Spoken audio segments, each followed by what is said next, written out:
নমস্কার, এসপিইএন চ্যানেলে আপনাদের স্বাগত। বামপন্থীদের জনপ্রিয়তা এই বাংলায় যখন তুঙ্গে, তখন একটা আওয়াজ অলিতে গলিতে শোনা যেত, আমাদের সংগ্রাম চলছে, চলবে। ঠিক তেমনি এখন ময়দানের আওয়াজ ক্লাব কর্মকর্তাদের, ইনভেস্টরের বিরুদ্ধে আমাদের লড়াই চলছে, চলবে। এর আমরা চূড়ান্ত বহিঃপ্রকাশ দেখেছিলাম সন্দীপ নন্দী ইস্যুতে ইমামি এবং ইস্টবেঙ্গলের মধ্যে। সেই কোয়েসের আমল থেকে ইনভেস্টরের সঙ্গে যুদ্ধ, সি সিমেন্টের সাথে ইনভেস্টরের সাথে ইস্টবেঙ্গলের যুদ্ধ, সেগুলো অতীত। সঞ্জিত সেনগুপ্তকে মার খেতে হয়েছিল কল্যাণী স্টেডিয়ামে, কোয়েসের মুখ্য কর্মকর্তা ছিলেন তিনি। এবার এই ইনভেস্টর ইস্যুতে আমরা উল্টো চিত্র দেখেছি। শিল্ড ফাইনালে তাতে প্রমাণ হয় বাপ বাপকে ছাড়ে না, কিন্তু পাশাপাশি টাই ব্রেকারে সন্দীপ নন্দী দেবজিৎ মজুমদারকে নামানোর পরামর্শ দিয়েছিলেন। তার পরামর্শকে আমি ভুল এই জন্যই বলছি যে অন্তত দেবজিৎকে 10 মিনিট মতো খেলানো উচিত ছিল। সেটা না খেলিয়ে ডাইরেক্ট টাই ব্রেকার নামানোর জন্য সন্দীপকে নামিয়ে দেওয়া, এটা নিশ্চয়ই ভুল সিদ্ধান্ত ছিল। শিবাজি ব্যানার্জিকে যখন অরুণদা নামিয়েছিলেন 1980 ফেডারেশন কাপে, সে ম্যাচে কিন্তু শিবাজি দা 5-7 মিনিট খেলেছিলেন। অধিকাংশ ক্ষেত্রেই এটা হয়ে থাকে, বডিকে ওয়ার্ম আপ করার একটা সুযোগ দিতে হবে তো।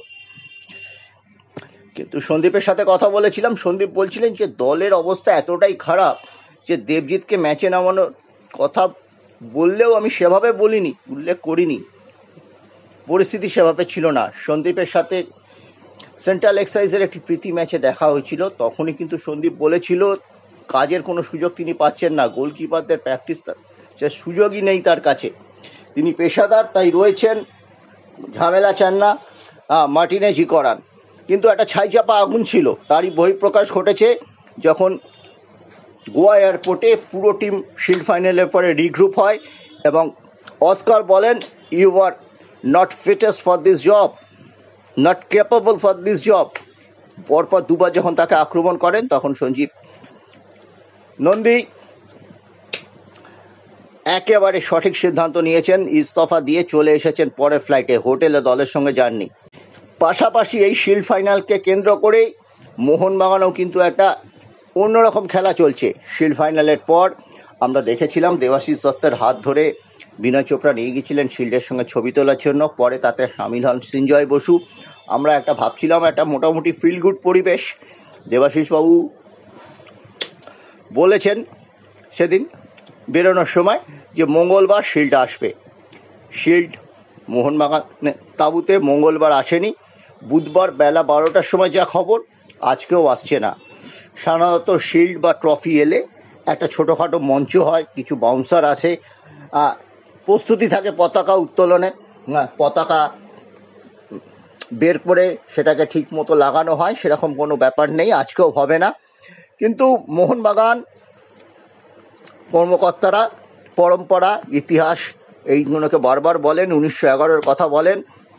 ট্রফি জেতার পর যদি সূর্যাস্ত না হয়, সেদিনই মোহনবাগানের পতাকা উত্তোলনটা পরম্পরা। যদি সূর্যাস্ত হয়ে যায়, এখন ফ্লাড লাইটে খেলা হয়, সূর্যাস্ত হয়ে যায় তার পর দিন অনুষ্ঠান হয় সকালে বা দুপুরের দিকে, সূর্য অস্তের আগেই।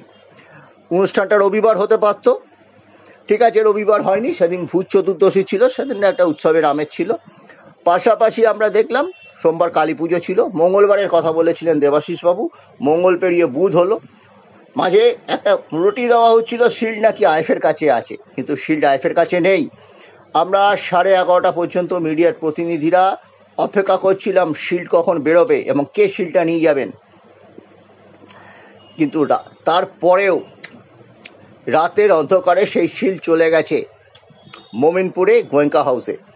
কালকে বলা হয়েছিল মোহনবাগান কর্তাদের আজকে দেওয়ালি, আমাদের অফিস বন্ধ, দেওয়া সম্ভব নয়। আজকেও বলা হচ্ছে যে কোনো খবর শিল্ড মোহনবাগান তাঁবুতে পাঠানোর কোনো খবর নেই। মোহনবাগান আজ শেষ প্র্যাকটিস করবে বিকেল 5টায় যুব ভারতীতে। ইচ্ছা করলে মোহনবাগান তাঁবুতে করতে পারতো, মোহনবাগানের শিল্ড আসতে পারতো, সব কিছু একটা দুর্দান্ত জিনিস আমরা দেখতে পারতাম। কিন্তু আমাদের দুর্ভাগ্য, সেরকম কোনো দৃশ্য দেখা যাচ্ছে না। শিল্ড আজকেও আসছে না।